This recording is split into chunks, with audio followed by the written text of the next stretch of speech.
You have never broken down in front of anyone. Not because you are strong, because you learned, very early, that breaking down changed nothing, that nobody came, that the silence after was worse than the pain before. So you stopped. You just stopped. And now people call you strong, and you let them. Because what they are actually seeing is not strength. It is the scar tissue of someone who ran out of people to call. This is a video about the psychology of the person who never breaks, who smiles at the right moments, who always shows up, who holds everything together for everyone else, and who, in the silence after everyone leaves, feels absolutely nothing. Not peace, nothing. The kind of nothing that is not calm. The kind of nothing that is a wound that has been open so long it has gone numb. There is a psychological term for this. Carl Jung called it the persona, the mask we build for the world. But what he described, and what most people miss, is that the persona is not a lie. It began as survival. It began as the only intelligent response to an environment that punished vulnerability.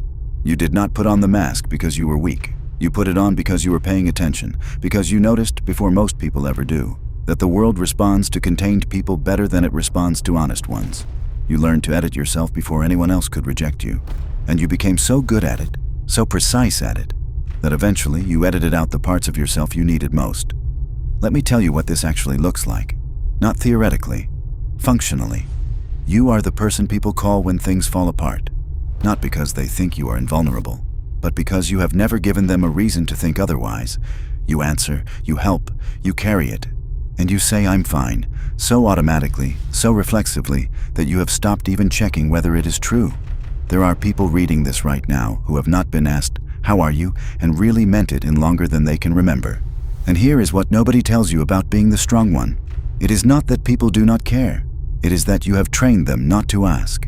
You have been so consistent, so reliable, so unbreakable in their presence, that they have stopped imagining you might need anything.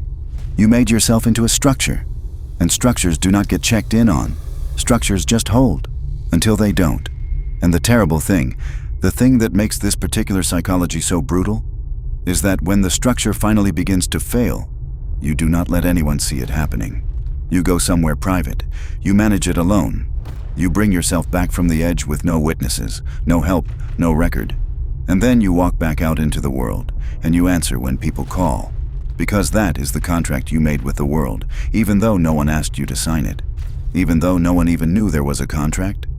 The Norse had a figure for this.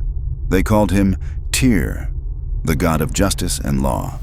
The one who put his hand in the mouth of the wolf Fenrir so that the other gods could bind it. He knew the wolf would bite. He put his hand in anyway. Because somebody had to, because nobody else would. Tyr lost his hand, and the Norse said nothing about whether that was fair. They did not argue whether he should have done it. They simply acknowledged it as the nature of a particular kind of being. The one who sacrifices function for order. The one who pays privately what the world costs publicly. You know this mythology. You have been living it, not because it is noble, but because it became the only shape you knew how to be. In modern psychology, this pattern has a name. It is called compulsive self-reliance, and it is not the same as confidence. Confidence is the belief that you can handle things. Compulsive self-reliance is the inability to allow anyone else to handle things for you, even when you are drowning, even when asking would be simple, even when there are people around you who would help if they knew.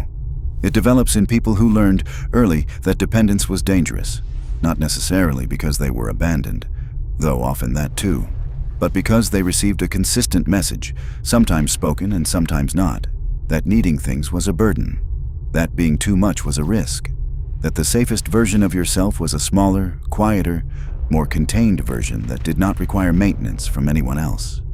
You did not become self-sufficient. You became untouchable. Those are not the same thing. Here is what this costs. Not metaphorically. Actually, it costs you intimacy. Not because you are incapable of it, but because intimacy requires being known. And being known requires being seen. And being seen requires letting someone close enough. And you have not let anyone that close in a long time. Maybe ever. You have proximity. You have people who love the version of you they are allowed to see. But the full version, the one that gets exhausted and afraid and genuinely uncertain, that version has not been in the room with another person in longer than you want to count. You built a version of yourself that would never be inconvenient, and you became completely alone inside a life that looks fine. It costs you your body. The body keeps a record that the mind will not. The jaw that never unclenches. The shoulders that have forgotten what it is to drop. The exhaustion that does not lift after sleeping because the exhaustion is not about sleep. You are not tired because you worked too much. You are tired because you have been managing a private weight for years with no relief, no distribution, no one to set it down with even briefly. And it costs you your future self. The desire for connection does not go away because you stop acting on it. It goes underground. It becomes the way you overinvest in work because work gives you a controlled form of belonging. It becomes the part of you that, in your most honest moments at 3 in the morning, would give almost anything to be truly known by one person. Not many. One. Just one person who sees the whole of it and does not flinch. The strongest people do not stop wanting this. They stop believing they are allowed to want it. And here is the mechanism that keeps all of this in place. The wound that never gets treated is the wound that learns to explain itself. I prefer being alone. I do not need much. I have just always been independent. People always leave anyway. These sentences feel like self-knowledge. They are not. They are the wound speaking in the first person.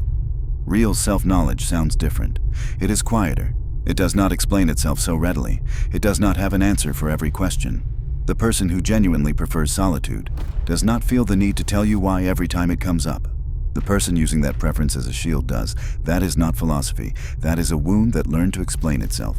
And it has been doing so for so long that you cannot tell the difference anymore between your actual preferences and the walls you built to protect yourself from disappointment. I am not going to tell you how to fix this. Not because it cannot change. It can. But because the change does not come from understanding it. It comes from a decision that is harder than most people are willing to make. The decision is this. You have to let someone see you being less than fine. Not in a crisis, because by then the walls are already up. But in an ordinary moment. A Tuesday. A conversation where you could have said, "I'm fine," and instead you say something true. Something small. Not the full weight. Just a corner of it. Just enough to let someone know you are in there. This will feel like exposure. It will feel like standing in a field with no armor. That feeling is not danger. That feeling is the sensation of being a person rather than a structure. And here is the part nobody says. Being known, truly known, does not make you weaker. It makes you harder to destroy. Because the things that destroy people are not the things they carry publicly. They are the things they carry alone, in silence, past the point where silence is serving them. You do not have to choose between strength and connection. Those are not opposites. They only became opposites because someone, somewhere in your history, made you choose. The person who never breaks is not invulnerable. They are ahead of their breaking. They are managing the distance between who they are and what they are showing every single day, with a precision that is genuinely impressive and genuinely costly. This is not something you fix. This is something you negotiate.